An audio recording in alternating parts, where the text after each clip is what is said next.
Right, I'm just going through this one more time because I'm about to wrap this up and ship it to you.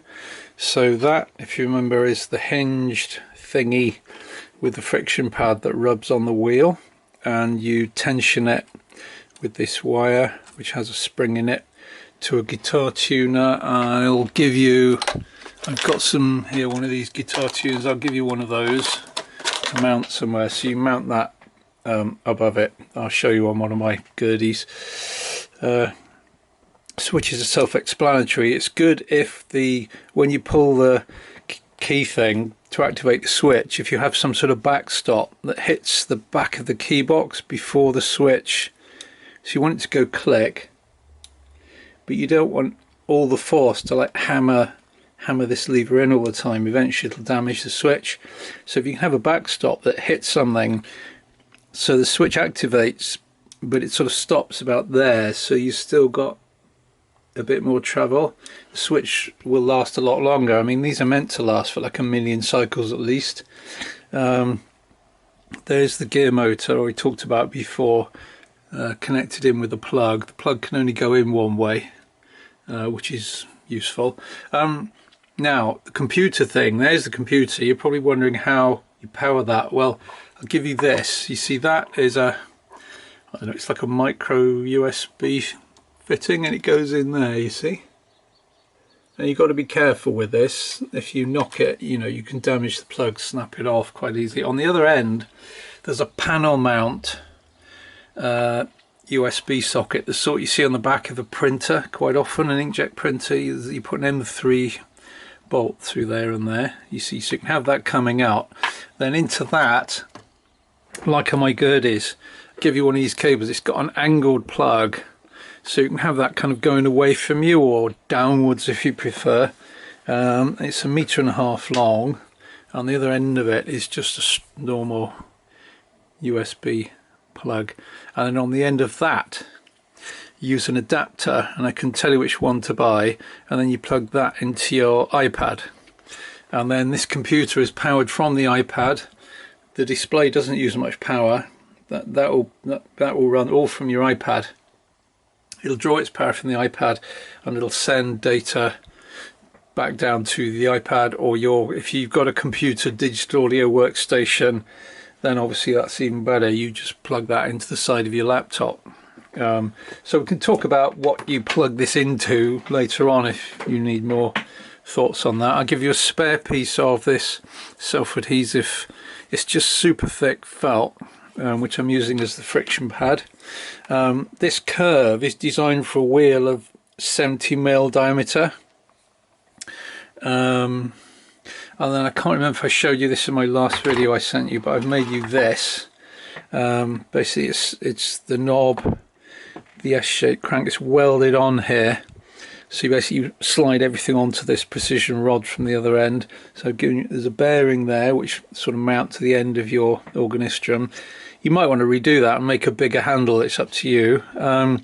The knob just pushes on. There's 2 bearings in there. They're like roller skate bearings. I'll show it you without the knob. It looks like that. This hurdy-gurdy here.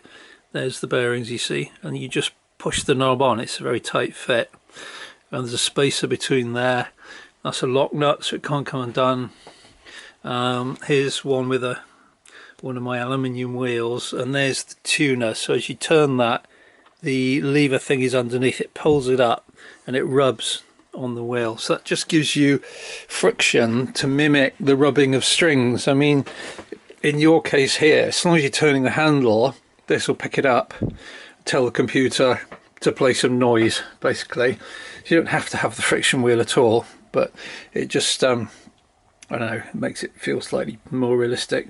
Then, so you've got a flange there. If you want to bolt, it's held in with a grub screw. If you want to make a wheel and fix it to that of some sort, that's the easiest way to do it. There's another bearing, a connector, 8mm to 6 matches this, so that would go in there, and then you tighten up these grub screws, which I think you need a set of Allen keys, basically metric. What's this? MIDI out socket, should you wish to use an old-fashioned MIDI lead, or you can get little wireless Bluetooth transmitters which will transmit with low latency to things like to your iPad. So you could set this up to be wireless, for example, in which case you just plug that lead into a source of power, like a USB power bank, something like that, for a phone, just to provide some power to the computer. That's only if you're using it in a wireless manner. If you're connecting with a cable to your laptop or your iPad, then it will draw its power up the cable.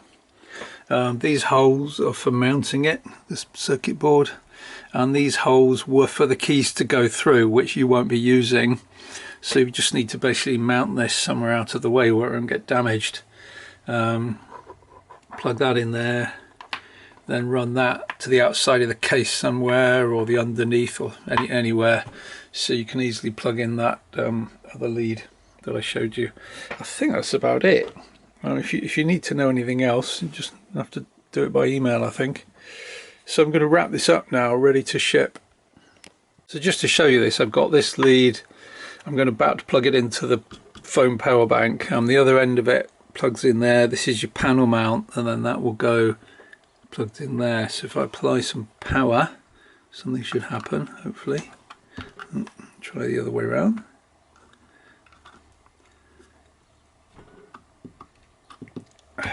Right, there we go. So it's powering up. It's checking that it's detecting this. Yeah, it's detected it, so we're happy. The computer's on because the light's on, and it's saying ready to go. So if no noise will come out because I've not connected it to anything, but if I spin this, it should detect. There we are. So it's giving me the open string.